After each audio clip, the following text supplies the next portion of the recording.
பாருங்க. இந்த வீடியோவ பாருங்க. புரோட்டீன் அதிகமா இருக்கு அப்படின்னு சொல்லி நீங்க இன்பமாய் சாப்பிடக்கூடிய அந்த மீல் மேக்கர பார்த்தீங்க அப்படின்னா, ரொம்ப கொடூரமான முறையில தயாரிக்கிறாய்ங்க. அப்படின்ற மாதிரி இந்த ரீல் வந்து பயங்கரமா எல்லா பக்கமும் பரவிட்டு இருக்கு. பட் உண்மை என்ன அப்படின்றத நம்ம தெரிஞ்சுக்கலாம். நம்ம மீல் மேக்கர் அப்படின்னு சொல்லி கடையில உருண்டை உருண்டையா ஒண்ணு வாங்குறோம் இல்லையா? அதுவும் இதுவும் ஒண்ணு கிடையாது. அதாவது சோயாபீன் இருக்கு இல்லையா? அதுல இருந்து எண்ணெய வந்து பிரிச்சு எடுப்பாங்க. எண்ணெய பிரிச்சு எடுத்தது போக மீதி இருக்கக்கூடிய அந்த புண்ணாக்கு இருக்கும் இல்லையா?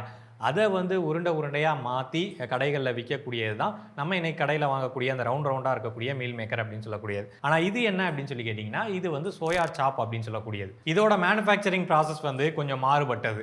கறிய அப்படியே ரெப்ளிகா பண்ணணும் அப்படின்றதுக்காக உருவாக்கப்பட்டது தான் இந்த சோய் சாப்ஸ் எல்லாமே. இது சாஃப்ட்டா இருக்கணும் அப்படின்றதுக்காக எண்ணெய பிரிச்செடுக்காம முழுவதுமா இருக்கக்கூடிய சோயா மாவையே வந்து பயன்படுத்துவாங்க. அப்படி இல்லைன்னா எண்ணெயை பிரித்து எடுத்துட்டதுக்கு அப்புறம் இருக்கக்கூடிய சோயா மாவை இந்த மைதா மாவோட கலந்து வந்து பயன்படுத்துவாங்க. 60-40 அந்த மாதிரியான ரேஷியோவில் இருக்கும். சோயா சங்க்ஸ்ன்னு கடையில் விற்கக்கூடிய அந்த சின்ன சின்ன உருண்டை இருக்கு இல்லையா, அது வந்து இன்னைக்கு பெரிய லெவலில் கமர்ஷியலாக பண்ணக்கூடிய ஒன்று. அதை வந்து இந்த மாதிரி போட்டு பிசையணும், இந்த மாதிரி உருட்டணும் அப்படின்ற மாதிரி அவசியம் கிடையாது. நிறைய பேர் இதை தப்பாக புரிஞ்சுக்கிறாங்க. இனி வந்து நம்ம சோயா சங்கே சாப்பிட முடியாதா அப்படின்ற மாதிரி. அப்படி கிடையாது. அந்த ப்ராடக்ட் வேற, இந்த ப்ராடக்ட் வேற. ஆனால் எந்த ப்ராடக்டாக இருந்தாலும் இந்த மாதிரி ஒரு கேவலமான முறையில் தயாரிக்கப்படக்கூடிய உணவு வந்து மக்களுக்கு ஆபத்தானது தான். ஒரு சிலர் சொல்லுவாங்க, எல்லாத்தையும் வெந்நீல போட்டு அவிச்சிட்டா ஜஸ்ட் இருக்கிறது புரோட்டீன் அண்டு கார்போஹைட்ரேட்டு தான் அப்படின்ற மாதிரி சொல்லுவாங்க. அதெல்லாம் நம்பாதீங்க.